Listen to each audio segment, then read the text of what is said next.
Shirt ପିନ୍ଧ ପୁରା ଦେଖାଯାଉଛ ଆଜି ଇଲଭିସ୍ ଭଳିଆ। ବାବୁନ କୁଆଡ଼େ ଯାଉଛ? କୁଆଡ଼େ ଯାଉଛ? ଏଇଟା କ'ଣ କି ଗଛ? ଏଇଟା ଏଇଟା କି ଗଛ କହିଲ? ତା ନାଁ ଜାଣିଛ? କାହିଁ ପକେଇବ କାହିଁ?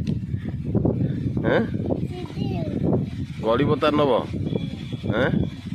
ଗଡ଼ି ପତାର ନେଇ କ'ଣ କରିବ ବା?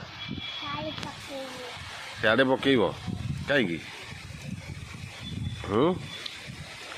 ଏ କାହା ସାର୍ଟଟା ପିନ୍ଧିଛ? ସାର୍ଟଟା କେଥାଉ ଛିଣ୍ଡାଉନି ଗଛ। ତମେ ଖାଇନଥାନ୍ତ ରୋଷେଇ ହେଇଥିଲେ ସେଇଟା ତମେ ଖାଇବ? ଏଇଟା ଏଇଟା କାହା ଡ୍ରେସ୍ ପିନ୍ଧିଛ ବା? କାହାର?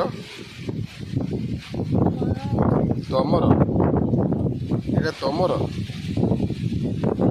ବାବୁନ ଏଇଟା ତମର? କୋଉଠି ତ ଜଣା ପଡୁନି।